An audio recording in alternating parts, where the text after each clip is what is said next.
注意看，队友截停失败，阿 Sir 立刻上前补位，横跨一个路肩，对于 SUV 来说完全不在话下。可队友却像是没有后视镜一样，越靠越近，两人争先恐后，险些来了一个贴贴。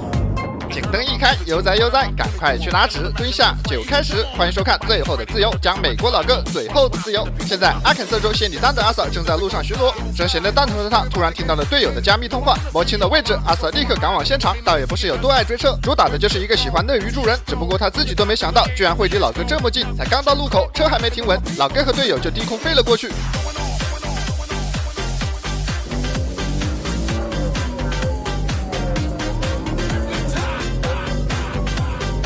只是短短的几秒钟，就连两人的尾灯都看不见。这才刚起步，阿 Sir 就已经意识到了今天的强度肯定不低。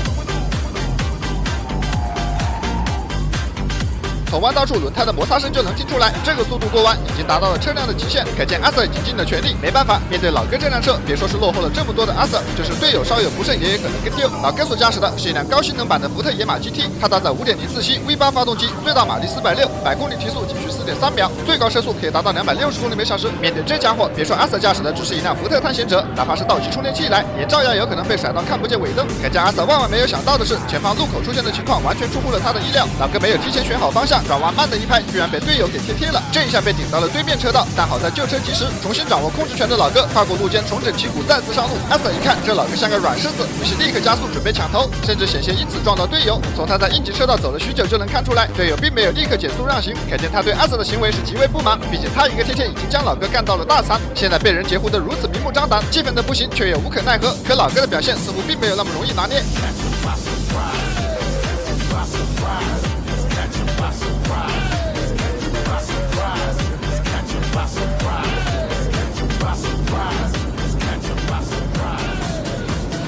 通过路上的白色虚线可以判断，此时阿 Sir 的车速已经达到了220公里每小时，这已经是福特探险者的极限速度。可尽管老哥已经被贴了一次，在这条如同夏侯惇看路易16，一眼望不到头的大直线上，却依旧不是老哥的对手。本来就是为了抢活，这要是跟丢了，只怕是无颜向身后的队友交差。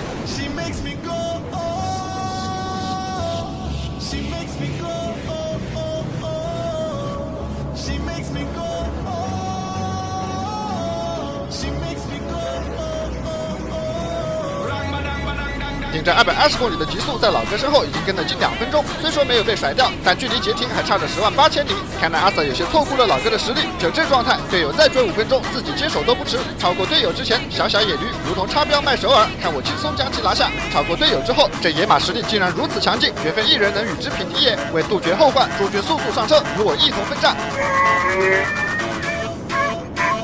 观看这么精彩的视频，用我新换的手机看着更加清晰流畅了。大家换新后旧的都怎么处理？像我那台 iPhone 15 Pro 就找转转上门回收了3300多，用过才知道他家是真方便，一键下单，回收是免费上门估价，山川写字楼、住宅区都能随叫随到，比起到处找回收店问价格，挂网上折腾半天还卖不出去。现在有了转转，连门都不用出，闲置就能轻松换成钱。而且转转现在回收品类很丰富，像耳机、平板、笔记本这种数码产品，甚至是 LV 包、腕表这种奢侈品都能上门回收，特别适合我这种想卖闲置又怕麻烦的人。要我说，卖闲置不用到处问，找转转上门回收准没错。世间竟有如此厚颜无耻之人，抢了活打不过还喊队友接力，倒也还真有队友挺身而出。眼看阿 Sir 放慢车速，一位副警长冲了出来，气势如虹，直直的奔着老哥就去了。看这架势，阿 Sir 又开始担心，要是老哥被他一个回合就拿下了，自己岂不是为他人做了嫁衣？吓得阿 Sir 连忙打开战力表，看看究竟是个什么情况。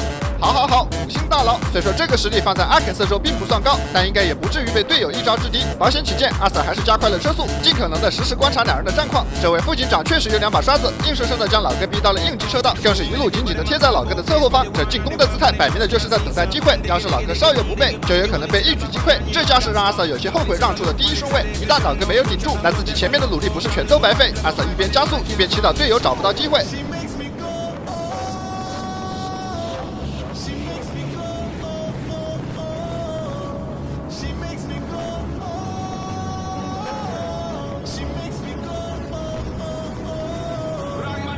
眼看队友几次尝试都没能拿下老哥，阿瑟心中大喜，一边加速卡住队友的身位，一边出言安抚：尔等久战劳苦，且退下歇息，待我与这厮大战300回合，耗尽其精力，再将其交于汝。好，话说的是冠冕堂皇，事干的却是勾心斗角。这老哥经过了一番车轮战，分明是已经被消耗的七七八八，速度慢上不少不说，甚至连走直线都有些问题。这个时候接力，摆明的就是要想头功。当阿瑟再次回到第一顺位，他的走位明显有所不同，不断的缩短和老哥的车距，不让队友有任何可乘之机。而此时前方慢速行驶的白色 NPC 突然出现，逼迫老哥在变道的同时也放慢了车速，恰好又是一条下坡路，这让阿瑟察觉到了机会，油门焊死，两车的距离肉眼可见的在缩短。变到右侧才发现，原来老哥的侧边梁已经脱落，不断的和地面摩擦，导致了他的速度大打折扣。这都是队友夯实的基础，但阿瑟可不管这么多，200公里的时速，瞅准机会上去就是一个天天，只是轻轻一碰，老哥便彻底失控。不得不承认，阿瑟的这一个截停简直如同教科书一般精准而优雅。现在减速掉头，回去查看一下战绩如何。这时能看见两位队友同样没来得及刹车，由此可见他们在身后跟得非常紧，这是随时准备超车抢活。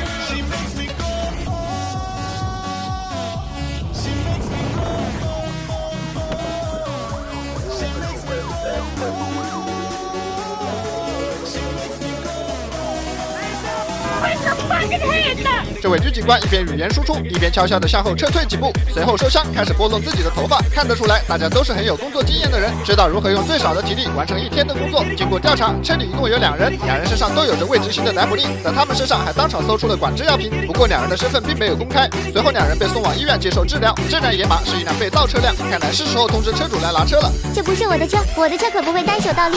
副驾的老哥失去了自己最后的自由，可主驾的老哥却因为没有系安全带而成功完成消息，彻底的获得了自由。这2位老哥的结局一时间竟让我不知道哪一位更好。至此，本期的节目到这里就结束了。再次友情提醒各位，本视频为反面案例，请千万不要模仿。感谢大家的观看，我是最后的自由，我们有缘再会。